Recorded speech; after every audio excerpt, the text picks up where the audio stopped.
Hey, what's up everyone? I hope you're all having a wonderful day or night. I hope you will enjoy today's video, so let's just get into it. There is something that feels so icky when someone makes an observation about you to you. So this has happened to me a few times, and I think a lot of girls can relate to this. A few years ago, I met this girl, and I had kind of gotten bad vibes from her, and we started talking, and she was like, you like completely proved me wrong from like my idea of you when I first met you. And I was like, oh yeah? What did you think I was like?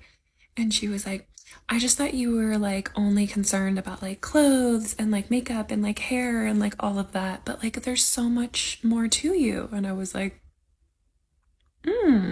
And she was like, yeah, you're just like, you're funny and like self aware and you're like so smart. You're really smart. And, this was like 5+ years ago at this point. And I think if I were to talk to a girl like that today and she said something like that to me, I would be like, well, you proved me right. And you're a judgmental. She's really not. If it happened to you multiple times, like you've said, then that's the first impression you give to people around you, and that's on you. She was smart enough to get to know you better and see you for the funny, smart, and I'm sure wonderful that you are. And she was bold enough to tell you that. And instead of appreciating that, you got butthurt. She is not a judgmental bee in this story. You are. With the way my dating life is going right now, I feel like I'm gonna be single for a long time. Like a long time. I literally just cannot stand. I cannot stand these vanilla men. You're boring. You don't intrigue me. And at this point, I'm like losing faith in all men. I just feel like they all want one thing. And if that's what you want, I'm the wrong bit. Go somewhere else. Why are bikinis $200? Why are bikinis $200? Why? You're thinking too highly of yourself. Your company is an undercover fast fashion company. And here's the thing, I'm not going to name names, but what company just got caught with a Shein tag on their clothing for like a $120 set? I don't even know if that was the price, but I know it was in the hundreds. And you got caught with a Shein tag on that set. Ooh, your bikinis are literally the same price as a full garment set. And you guys aren't even reputable swimwear brands. You're not Roxy. You're not making stuff for surfers. No, you're making like cutesy little rip-offs of each other's clothing. Why was I able to buy a bikini from a small business owner who is making them handmade by herself for $70? That is an extremely reasonable price for a handmade bikini.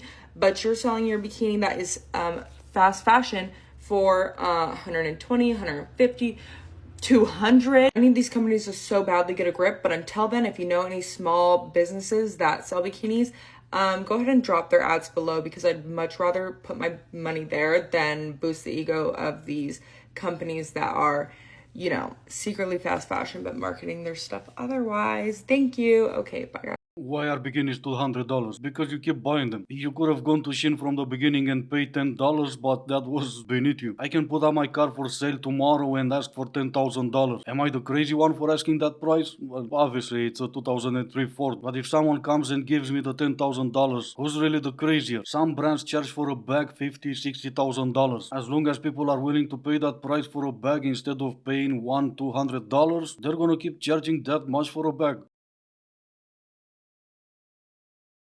Besties, listen to me very, very closely, okay? A man is going to test you and your boundaries, especially high value, high quality, wealthy men. If they are seriously interested in a woman, if they see a future with her, they are going to want to make sure that she is the woman she says she is, that she is the woman they think she is.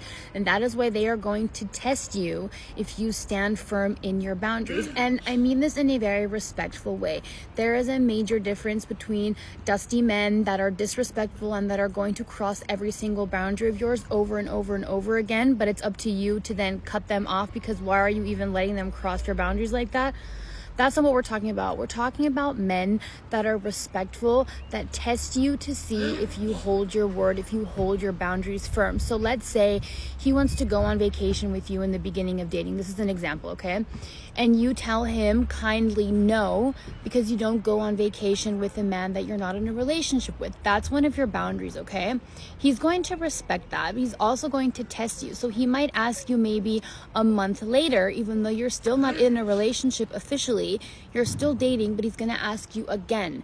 He's going to see if you stay firm in your boundaries or if you're easily persuaded by sweet little nothings. Ah, great, the experts are back. She's actually talking about high quality, high value, wealthy men like she ever met one. If you're gonna use an example to make a point, try to use an example that maybe happened before. He's gonna ask you again 1 month later to go on vacation with him. What if he doesn't? This is also a possibility since you've used an example that didn't happen to you. He may never ask you again, and even if he does, you can still have boundaries and say, that's fine, we'll go, but we'll sleep in different rooms. And just like that, you got yourself a vacation. Ah, but what do I know? I'm not the expert here. I'm gonna take another guess here and say you've already been dating for a month and you've already done the dirtiest, but it's at that vacation you start developing boundaries. Nah, I mean, sure, got it.